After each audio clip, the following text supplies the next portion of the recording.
If you want a taste of Neagley's spin-off, watch this Reacher Season 3 scene. One Reacher Season 3 scene perfectly highlights what audiences should expect from the upcoming Neagley spin-off series. It was recently confirmed that Amazon would expand Reacher's lore through a spin-off series focusing primarily on Neagley. Since Lee Child has never written any spin-offs to the original Jack Reacher books and Neagley has always been more of a side character in the original stories, Amazon's decision to give Neagley her series is both risky and interesting. It is risky because deviating from the source material and focusing a little too much on a minor character from the books might not sit too well with some viewers. At the same time, it is hard not to look forward to the show because Reacher, so far, has done an incredible job of making Neagley seem as capable and compelling, if not more, as the Alan Ritchson character.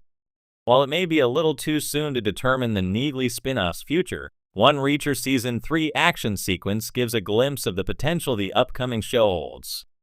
Neagley's scene in Reacher Season 3, Episode 6 gives a sense of what her spin-off will be like. In Reacher Season 3's Episode 6, Quinn seemingly outsources a few hitmen to track down and kill Neagley. When the hitmen arrive at Neagley's office, she is all by herself. However, despite being outnumbered and outgunned, Neagley remains calm as soon as she realizes that the intruders have entered her office. Unlike Jack Reacher, who would have confronted the bad guys head-on, Neagley carefully analyzes the situation from a distance and sets up traps for the hitman to be able to reach the gun in one of her drawers. She tactically hides and moves through her office, ensuring the bad guys never realize what is happening until it is too late. Once she gets her hands on her gun, she takes them down one by one. When one of the hitmen asks her to call him an ambulance, she even casually jokes by responding, "You are an ambulance." This entire sequence almost serves as a teaser for the Neagley spin-off series as it captures how she functions in tense situations. Unlike Reacher, she does not possess superhuman strength and cannot merely rely on brawn. It shows that even though Neagley seems similar to Jack Reacher in more ways than one, she handles conflict in a significantly different way. Unlike Reacher, she does not possess superhuman strength and cannot merely rely on brawn. Therefore, she puts her brains to good use to gain a major edge over her enemies and strategically takes them down before they can process what she is doing. Reacher Season 3, Episode 6 sets up Neagley for a bigger role in the final 2 episodes. Reacher Season 3 features a flashback revealing how Xavier Quinn ruthlessly killed Jack Reacher's former military police ally, Dominique Cole. The flashback highlights that, owing to his history with Quinn, Reacher realizes how dangerous he can be. In the Amazon Prime Video detective series' previous seasons, Reacher always welcomed Neagley to help him and never asked her to stay away from his crime-solving endeavors. In Reacher Season 3, however, he fears that getting Neagley involved would be too risky and might put her in harm's way. Unfortunately, as Reacher Season 3's Episode 6 suggests, the Alan Ritchson character has unknowingly gotten Neagley involved in his mission. By asking her to run background checks on the villains, he has inadvertently drawn her into danger. Now that she is already a part of the main operation, it seems likely that she will have a bigger role in Reacher Season 3's last 2 episodes, which could perfectly pave the way for the upcoming Neagley spin-off series. For fans of Reacher, there's a name that commands as much quiet respect as Jack himself, Francis Neagley. A mystery wrapped in calm precision, Neagley has always been a fan favorite in the novels, a woman who could vanish into shadows or dismantle an opponent without blinking. While Reacher has never been short on brawn or bravado, it's Neagley who brings an icy elegance to violence and a mind that slices just as clean as a blade. So, what if I told you the best backdoor pilot for a Neagley spin-off may have already aired, tucked neatly into the 3rd season of Reacher? The scene that says it all. It happens midway through Season 3, in a moment that at first glance feels like just another step in the team's investigation. But look closer. Frances Neagley, played with poised intensity by Maria Stent, is operating alone, far from Reacher and the rest of the former 110th. She's infiltrating a private security facility, not with brute force, but with surgical subtlety. No backup. No hesitation. No wasted movement.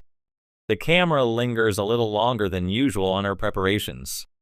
Her eyes track guard rotations, her body folds into shadows like she was born there, and when she disables the surveillance, she does it with a technician's grace. As part spy thriller, part character study, and unmistakably a declaration, Neagley isn't just Reacher's right hand. She is the mission.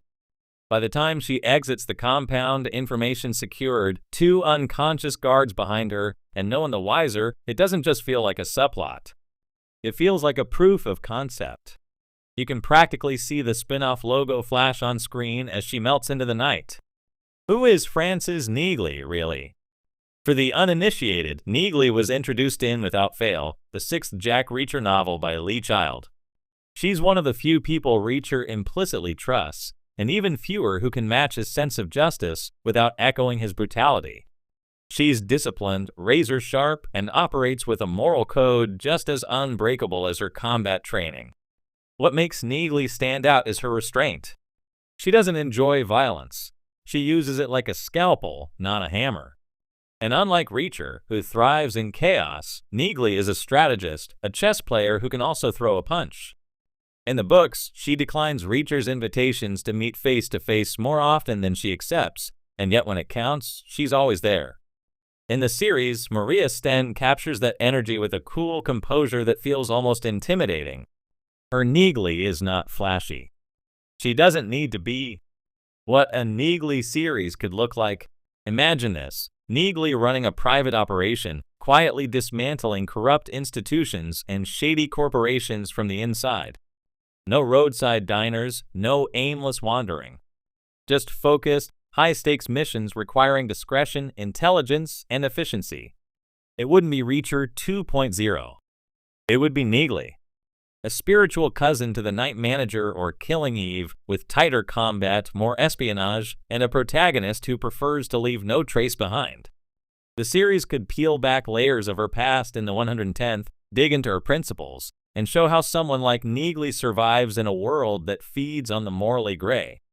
We already got a taste of this in Season 2, where Neagley was instrumental in assembling Reacher's team. But in Season 3, that solo mission? That was different. That wasn't support. That was starring role energy. Why Neagley deserves the spotlight? There's no denying Reacher dominates every room he walks into, and Alan Ritchson's portrayal has only amplified that gravitational pull. But Neagley's appeal comes from contrast. Where Reacher charges, she calculates. Where Reacher interrogates, she infiltrates. That difference is why she deserves her own lens. And perhaps more importantly, we need more female-led action thrillers that don't sacrifice nuance for spectacle. Neagley is the rare female character who is defined by competence rather than trauma, by principle rather than romance. She's not a shadow of Reacher. She's his equal in another register. Backdoor pilot, front-page hype. Studios often test the waters for spin-offs by giving a character a showcase episode. Think The Farm in The Office or Green Light in Breaking Bad. This Reacher Season 3 scene? That was Neagley's moment. Whether it was intentional or not, fans noticed. Reddit lit up. Twitter now exposed. Viewers asked the same question. Why doesn't she have her own show yet?